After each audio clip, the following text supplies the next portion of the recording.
ಬೆಂಗಳೂರು ಮೂಲದ ಆನ್ಲಾನ್ technology solutions limited ಅಭಿವೃದ್ಧಿಪಡಿಸಿರುವ ವಿಮಾನ ನಿಲ್ದಾಣ ರನ್ವೇ ಸ್ವಚ್ಛತಾ ವಾಹನವನ್ನು ಭಾರಿ ಮತ್ತು ಮಧ್ಯಮ ಕೈಗಾರಿಕೆ ಸಚಿವ M B Patil Noida international airport ಲಿಮಿಟೆಡ್ಗೆ ನಿನ್ನೆ ಹಸ್ತಾಂತರಿಸಿದರು.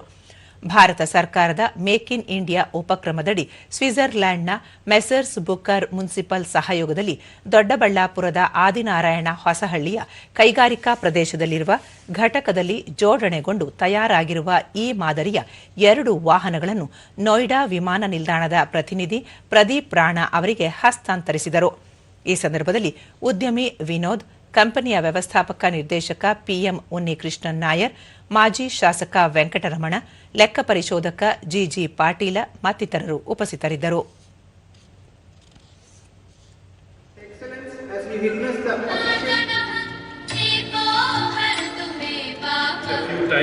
Especially connected with Vijaypura Airport.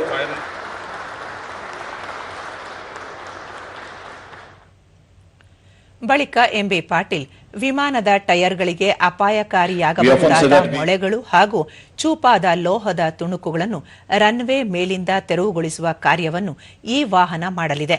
ಮುಖ್ಯವಾಗಿ ವಿಮಾನಗಳು ಇಳಿಯುವಾಗ ರನ್ವೇಯಲ್ಲಿ ಜಾರುವ ಸಾಧ್ಯತೆ ತಂದೊಡ್ಡಬಹುದಾದ ಪಾಚಿಯನ್ನು ತೆಗೆದುಹಾಕುವ ಕಾರ್ಯವನ್ನೂ ಸಹ ನಿರ್ವಹಿಸಲಿದೆ.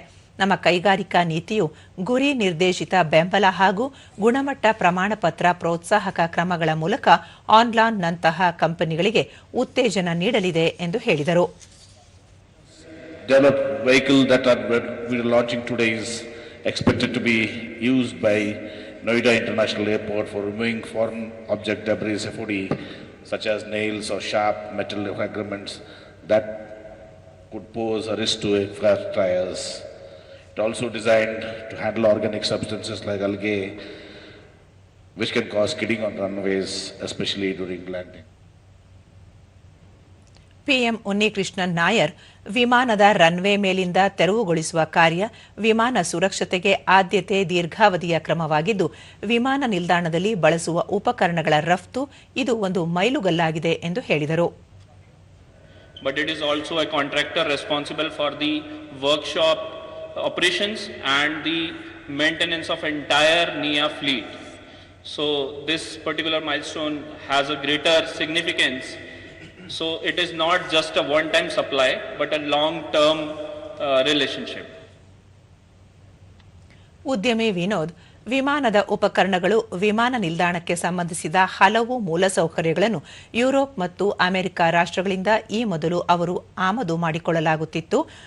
ಕೆಲವು ವರ್ಷಗಳಿಂದ ದೇಶದಲ್ಲೇ ಉತ್ಪಾದನೆಗೆ ಆದ್ಯತೆ ನೀಡಲಾಗಿದ್ದು, 70% ಉತ್ಪನ್ನಗಳನ್ನು ತಯಾರಿಸಲಾಗುತ್ತಿದೆ ಎಂದು ಹೇಳಿದರು. Bangalore as well, so that it will improve air quality index, so that our children will breathe in future.